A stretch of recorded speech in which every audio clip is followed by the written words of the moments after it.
Bom dia, pessoal. Como estão? Espero que bem. Hoje, dia 27 de junho de 2024, nós vamos começar nosso dia conversando um pouquinho sobre dinheiro, continuando a, a nossa ideia de ontem, né?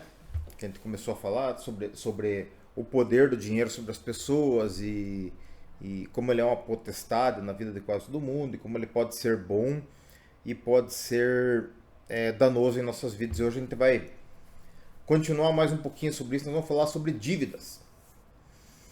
E dívida é algo ruim.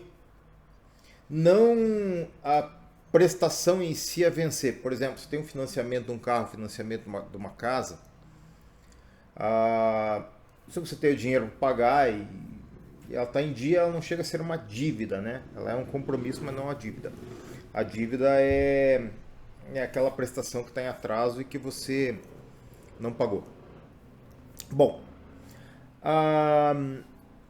o dinheiro na Bíblia ele é ligado intimamente à ideia de bênção e de maldição, né? Não que o pobre seja amaldiçoado, não é isso. Porque a gente espiritualiza muito a ideia de maldição. Mas a maldição é uma condição desfavorável e ela tem várias causas. Então, o sujeito que não trabalha e não ganha dinheiro, ele não está pobre por causa de uma maldição, ele está pobre porque ele não trabalha, né? Ela tem uma causa, essa pobreza, né? O cara investe mal, o cara bota fora o seu dinheiro, ele fica pobre não é por causa de maldição. Tem a pobreza decorrente de maldição, né? Uma causa espiritual, nós vamos analisar isso uma outra hora, mas tem a pobreza decorrente da necessidade, da burrice, né, do sujeito, da vadiagem e tal. Bom, a palavra de Deus, ela fala muito a respeito da dívida, né? E Romanos 13:8 diz assim: a ninguém devais coisa alguma, a não ser o amor que usamos aos outros e tal. E nós vamos começar por isso aí. Porque a bênção relacionada à riqueza, ela está intimamente ligada à ideia de você emprestar aos outros e os outros te deverem, não de você dever para os outros. Salomão, quando começou a governar, ele conquistou muitos reinos em volta e fez deles tributários, ou seja, as pessoas tinham que pagar tributo para Israel. E assim que você tem que tratar o teu dinheiro. Você tem que ter dinheiro para receber dos outros. Sempre. O banco tem que te pagar dinheiro dos teus investimentos, as pessoas têm que te pagar aluguel do uso dos teus bens, não você está pagando coisas para os outros, tá? Eu quero falar rapidamente a respeito da ideia de aval e fiança. Eu vou dar uma noção jurídica para vocês. A Bíblia fala para você não avalizar e não afiançar ninguém. E nós vamos fazer uma leitura do porquê que a Bíblia fala isso, né?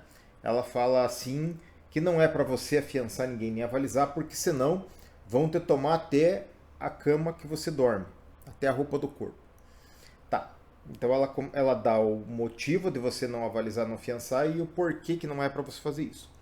Então quer dizer, se você tiver ciente do que é uma fiança e um aval, não é que você não possa fazer isso, você pode. Por exemplo, eu afiancei certa vez o primeiro aluguel do meu irmão quando ele foi morar em Porto Alegre, né? Eu conversei com a Antonieta, a gente entrou em acordo e tal. E meu irmão é um cara muito honesto, muito correto, nunca tive problema nenhum com isso. Mas eu sabia que se ele não pagasse, eu ia pagar, eu tinha condições de pagar e tal, eu ia pagar. Então o que é a fiança ou aval? Seja do banco, seja do credor pessoa física, de quem for.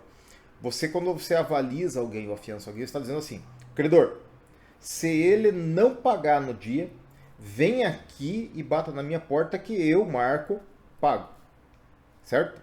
Então, quando você for prestar uma fiança ou um aval, faça para alguém que você realmente tenha a intenção de pagar a conta dele e que você possa honrar esse compromisso para com o credor, porque é isso que você está fazendo. Você está dizendo para o credor: se ele não pagar, pago eu. Tá? Nunca faça isso esperando que o cara pague, porque aí você vai entrar na questão da Bíblia ali, né? E vai ficar devendo e vai se lascar. E não adianta ficar bravo. Porque você falou pro credor, se ele não pagar naquele dia, venha que eu pago. Tá bom? No Salmo 109:11, Davi lança uma maldição, né, sobre o inimigo, diz assim que tomem os credores sua casa, seus filhos e tal. É complicado isso aí, do devedor. Vamos lá. Uma outra questão interessante a respeito das dívidas, né? Vejam lá em Levítico 19:13, eu amo essa palavra aqui, eu tenho o maior cuidado com isso, sabe? Eu prefiro eu levar o cano do que eu ficar devendo alguma coisa para alguém, principalmente para quem me presta serviço. Tem uma maldição lá. Não fique com você até de manhã, paga do jornaleiro. O jornaleiro é o diarista, digamos, o teu pedreiro, a tua diarista de casa, o pintor, o jardineiro, qualquer um que te prestou um serviço lá, ou que você deve alguma coisa. Não fique devendo. Porque lá em Tiago 5,4 diz assim que o clamor daquelas pessoas pobres que você ficou devendo chega até Deus. Aí isso gera uma maldição muito grande. Finalmente, só para complementar o estudo de ontem, lá em 1 Tessalonicenses 4,6 diz assim, ó, ninguém engane seu irmão em negócio. Tá? Isso também cria uma situação muito complicada de maldição em termos de dinheiro. Bom, Marco, não pude pagar uma conta, o que eu faço? Viu, vá trabalhar e pague.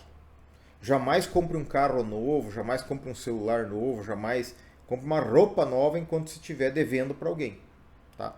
Até porque vocês sabem que está uma bagunça o judiciário brasileiro, né? Eu não sei onde é que isso vai parar. E eu sou quase um ex-advogado em atividade, já não tenho mais saco para lidar com essas coisas. Mas vocês veem que no próprio Supremo Tribunal Federal, uma hora dá 5-4 para um lado, de repente eles mesmos mudam e é 6-5 para o outro, e aquilo ninguém entende o que está acontecendo. Né? Mas então, o Superior Tribunal de Justiça, de um tempo para cá, ele mudou o entendimento de uma coisa que faz 30 e poucos anos que eu advogo, e a gente sempre praticou assim, se você devia, por exemplo, por um banco, ele praticava o juro contratado até entrar com a ação. Depois era INPC mais um. Então ele dava uma controlada na dívida. Aumenta um monte. Se passar muitos anos, aumenta um monte também, mas era controlado. E eles simplesmente, de um tempo para cá, decidiram que o juro contratado tem que ser pago até lá na frente, seja quanto for. Se o processo demora 20 anos, é lá que vai dar o juro contratado.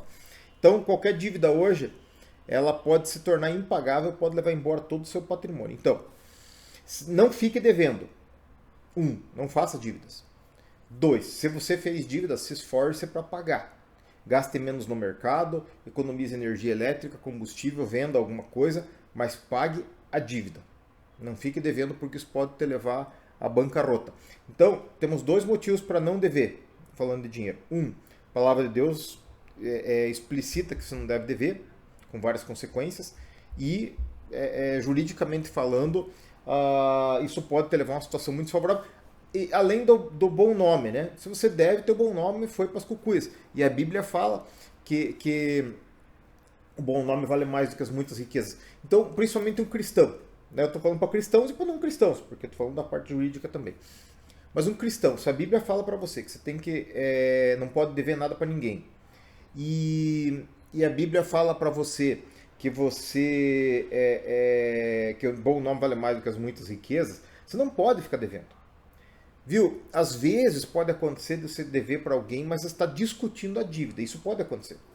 Tem um processo contra o irmão, lá não está cobrando dele. Mas se o cara acha que ele não deve pagar, que ele não deve aquele dinheiro, daí ele vai discutir na justiça.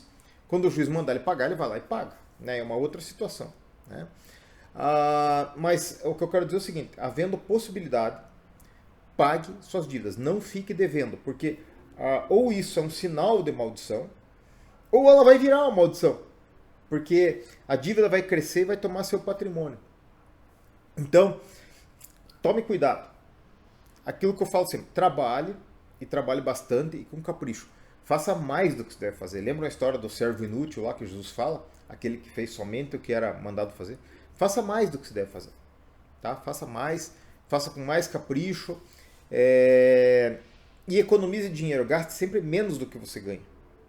Gaste sempre menos do que você ganha. E quando você ganhar mais, não aumente o teu padrão de vida. Economize dinheiro. Nós vamos ter uma aula aqui a respeito de investimentos, daqui uns dias eu vou falar rapidamente. Hoje em dia, a gente tem muita condição de ver material bom e de fazer bons investimentos, fazer o dinheiro se multiplicar, Como os coelhinhos, que você guarda eles lá no ninho e deixa eles lá que fiquem namorando. De repente tá cheio de novos coelhinhos lá, né? Eles se multiplicam. O dinheiro faz assim também. É o que a gente chama em economia de efeito bola de neve, né?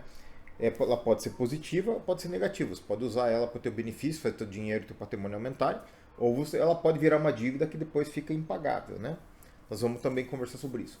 Mas a parte do dinheiro, ontem era o dinheiro como potestade e hoje é livrando-se das dívidas, né? A gente sempre consegue bons descontos nas dívidas, tá?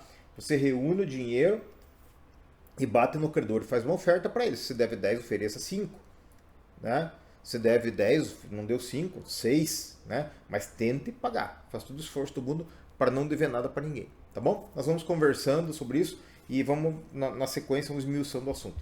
Deus te abençoe. Tenha um bom dia. Por aí.